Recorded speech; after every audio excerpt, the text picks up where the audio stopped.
क्या रुपये की सेहत सुधारने के लिए गवर्नमेंट ने अब फोन अ फ्रेंड कैंपेन शुरू कर दिया है। दरअसल सरकार अब फॉरेन कैपिटल को इंडिया लाने और डॉलर इनफ्लोज बढ़ाने के लिए पब्लिक सेक्टर बैंक्स के साथ मिलकर एक नई स्ट्रैटेजी पर काम कर रही है। इसका मकसद सिर्फ रुपये को सपोर्ट देना नहीं, बल्कि foreign currency deposit, NRI investments और फॉरेन डायरेक्ट इन्वेस्टमेंट यानी कि एफडीआई को बढ़ावा देना भी है। इसके लिए फाइनेंस मिनिस्ट्री ने पब्लिक सेक्टर बैंक से सीधे सुझाव मांगे हैं। गवर्नमेंट जानना चाहती है आखिर किस तरह फॉरेन इन्वेस्टर्स और एनआरआईज को इंडिया में ज्यादा पैसा लाने के लिए अट्रैक्ट किया जा सकता है। इसी स्ट्रैटेजी को लेकर 17 और 18 अगस्त को न्यू दिल्ली में एनुअल पीएसबी मैराथन मीटिंग होने वाली है। इसी सभी बड़े पब्लिक सेक्टर बैंक्स के हेड शामिल होंगे। मीटिंग की अनुआई एसबीआई चेयरमैन सीएस शेट्टी करेंगे। इसके अलावा इंफ्रास्ट्रक्चर और फाइनेंशियल इंस्टीट्यूशंस के प्रमुख भी इसमें हिस्सा लेंगे। अब सवाल यह है, गवर्नमेंट को फॉरेन कैपिटल की इतनी जरूरत क्यों पड़ रही है। दरअसल इंडिया में बैंक क्रेडिट ग्रोथ काफी तेजी से बढ़ रहा है, लेकिन डिपॉजिट उसी स्पीड से नहीं बढ़ रहे हैं।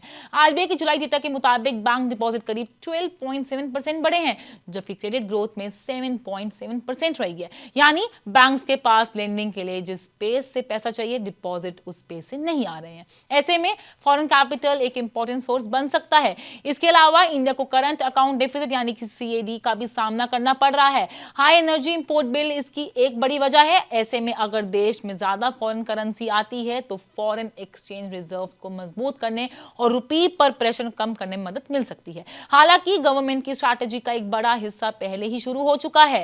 आरबीआई ने जून में फॉरेन करेंसी डिपॉजिट और एक्सटर्नल कमर्शियल बोरोइंग्स यानी कि ईसीबी से जुड़े डॉलर स्वैप फैसिलिटी को बढ़ावा दिया है। गवर्नमेंट के मुताबिक 30 जुलाई तक इस प्रोग्राम के जरिए करीब $40 बिलियन की फॉरेन करेंसी इंडिया आई है, जिसमें से अकेले एफसीएनआर डिपॉजिट से करीब $36 बिलियन आए हैं। लेकिन यहां पर एक इंपॉर्टेंट पॉइंट यह है कि एफसीएनआर डिपॉजिट रुपये को परमानेंटली मजबूत नहीं कर सकते हैं।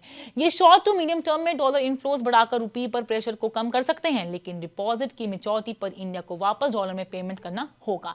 इसलिए एक्सपर्ट्स का कहना है कि इंडिया को सिर्फ एफसीएनआर जैसे टेम्परेरी फ्लोज पर डिपेंड नहीं करना चाहिए, बल्कि एफडीआई जैसे लॉन्ग टर्म और स्टेबल फॉरेन कैपिटल पर ज्यादा फोकस करना बहुत इंपॉर्टेंट है।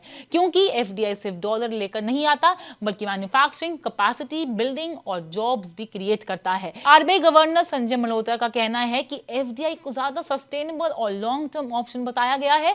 गवर्नमेंट ट्रेड एग्रीमेंट्स और दूसरे पॉलिसी मेजर्स के जरिए फॉरेन इन्वेस्टमेंट अट्रैक्ट करने की कोशिश भी कर रही है। यानी एक बात तो साफ है, रुपये को मजबूत करने की लड़ाई सिर्फ डॉलर खरीदने या फिर बेचने तक सीमित नहीं है। गवर्नमेंट अब ऐसे फॉरेन कैपिटल की तलाश में है जो इंडिया में लंबे समय तक रहे, इकोनॉमी को सपोर्ट करे और रुपये को स्टेबिलिटी भी दे।